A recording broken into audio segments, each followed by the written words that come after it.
날마다 나를 살리는 큐티 이성호 목사입니다. 오늘 큐티 본문은 사도행전 2장 14절에서 21절까지입니다. 오늘도 주의 말씀으로 인도해 주시니 감사합니다. 귀를 기울여 들어야 할 것이 무엇인지 알기를 원합니다. 말씀해 주시옵소서. 듣겠습니다. 귀를 기울여 들어야 할 것은 첫째로 예언의 성취입니다. 14절에서 베드로가 11사도와 함께 서서 소리를 높여 이르되 유대인들과 예루살렘에 사는 모든 사람들아, 이 일을 너희로 알게 할 것이니 내 말에 귀를 기울이라고 말합니다. 어제 본문에서 세계 각처에서 모인 사람들이 성령의 충만함을 받은 제자들이 각 나라의 언어로 말하는 것을 들었습니다. 그때 이 말을 들었던 사람들 가운데 두 가지 반응이 일어납니다. 첫 번째 반응은 우리가 각 나라의 언어로 하나님의 큰 일을 듣는도다라고 한 반응입니다. 이들은 성령께서 행하신 역사를 듣습니다. 그리고 감동하고 놀랍니다. 하지만 두 번째 반응은 그렇지 않습니다. 놀라고 당황하며 그들이 하는 말이 그들이 세수에 취하였다라고 했습니다.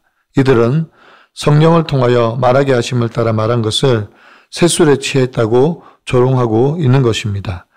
이에 대해서 오늘 베드로가 함께 서서 소리를 높여 내 말에 귀를 기울이라고 말합니다.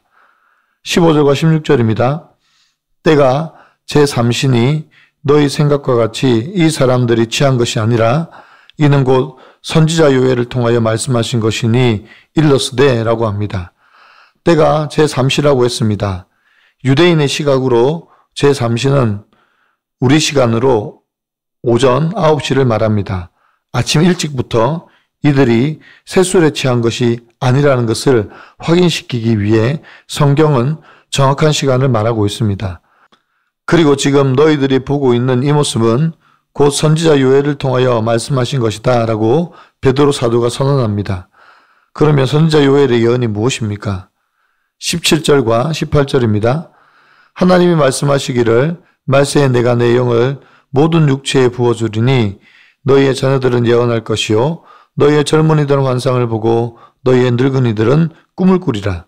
그때에 내가 내 영을 남종과 여종들에게 부어주리니 그들이 예언할 것이요 라고 말합니다. 오순절 성령 강림의 역사는 구약의 요엘 선지자를 통해 약속하신 예언의 성취입니다. 그리고 그들이 본 것은 이 예언의 성취가 이루어지고 있는 모습입니다. 언약의 하나님께서 약속하신 성령을 보내주셨습니다. 그때만 아니라 지금 우리에게도 보내주셨습니다. 그래서 우리가 성령의 세례를 받고 하나님의 자녀가 될 뿐만 아니라 성령의 충만함으로 이웃에게 복음을 증거하고 있는 것입니다. 적용 질문입니다. 나에게 일어난 사건을 내 생각으로만 설명합니까? 아니면 하나님의 말씀으로 설명합니까? 약속의 성령님이 오셔서 내게 말씀해 주시는 것은 무엇입니까? 성령이 임하셔서 해석되고 해결되어야 할 내 삶의 문제는 무엇입니까? 귀를 기울여 들어야 할 것은 둘째로 주의 이름을 부르는 자는 구원을 얻습니다. 19절입니다. 또 내가 위로 하늘에서는 기사를 아래로 땅에서는 징조를 베풀리니 곧 피와 불과 연기로다 라고 말합니다. 베드로는 요엘의 예언을 계속 인용하여 성령 강림의 역사적 의미를 설명합니다. 여기 하늘에서는 기사를 땅에서는 징조를 베풀리니 라는 말씀은 말세에 일어날 기사와 징조를 말하는 것입니다. 우리가 살아가고 있는 지금이 말세라고 사람들을 말을 합니다. 정말 말세입니다. 예수님께서 말세에 일어날 징조를 말씀하셨던 것들이 지금 그대로 일어나고 있지 않습니까? 곳곳에 지진과 해일이 일어나고 기근과 가뭄으로 사람들이 굶주려 죽어가고 있습니다. 나라가 나라를 상대로 일어나 전쟁을 하고 있는데 그칠 줄을 모르고 있습니다. 또 20절 말씀과 같이 주의 크고 영화로운 날이 이르기 전에 해가 변하여 어두워지고 달이 변하여 피가 되리라고 합니다. 인생의 해와 달처럼 우리가 의지했던 것들이 어두워지고 변하게 될 것이라고 말씀하십니다. 그러나 이것이 끝이 아닙니다. 이런 환난과 고난 속에서 우리는 주님의 영광스러운 날을 맞이하게 될 것이라고 말씀해 주십니다. 21절입니다. 누구든지 주의 이름을 부르는 자는 구원을 받으리라 하였느니라 고합니다.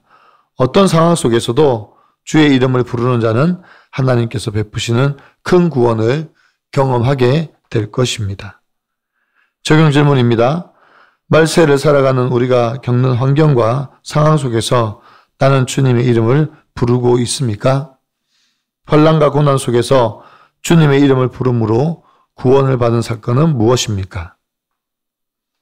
오늘 큐티의 묵상 간증은 구원의 징조라는 제목의 한 자매님의 묵상 간증입니다. 어느 날 우연히 남편이 숨겨둔 통장을 발견하면서 피와 불과 연기의 사건인 남편의 외도가 드러났습니다. 저는 말세가 임하는 듯한 고통을 느꼈지만 그동안 들은 말씀대로 가정을 지키고자 남편에게 예배와 교회 소그룹 모임에 함께 가자고 했습니다. 이에 남편은 모든 예배에 참석했고 저는 곧 우리 가정에 주의 크고 놀라운 날이 이를 줄 알았습니다. 그러나 남편은 세상 모임을 핑계로 늦게 귀가하거나 외박하며 직장 동료들과 여행을 가기도 했습니다. 저는 그런 남편의 행동이 이상했지만 함께 예배를 드리니 참을 수밖에 없었습니다.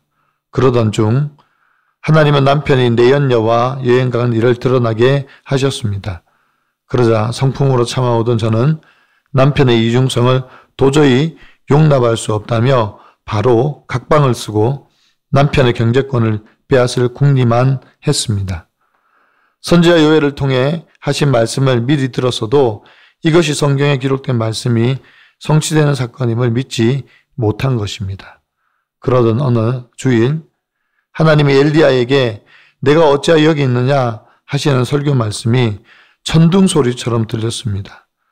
가정을 지키겠다고 기도한 것이 무색하게도 이혼과 결혼으로 문제를 해결하는 제가 예수님을 배반한 가룟 유다임이 깨달아졌습니다. 남편의 드러난 죄보다 남 탓하며 환경이 바뀌기만 바라는 저의 완악함이 보여 회개의 눈물을 흘렸습니다. 남편의 매도 고난이 저를 구원하려고 허락하신 구원의 징조였음을 알려주셔서 감사합니다.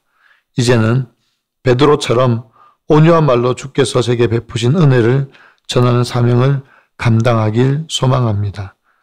직장 고난으로 마음이 공고한 남편이 말씀 충만의 은혜로 오직 주의 이름을 부르는 자가 되기를 기도합니다.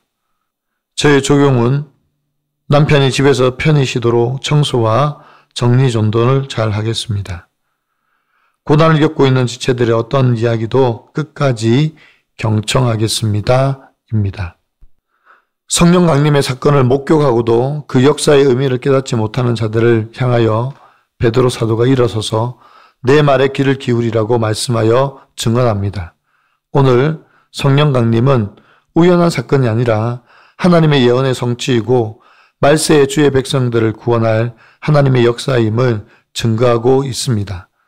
사랑하는 성도 여러분, 우리는 베드로 사도의 증언에 귀를 기울여야 합니다. 우리가 지금 살고 있는 이 시대가 곧 말세입니다. 주님 오실 날이 가까이 왔습니다.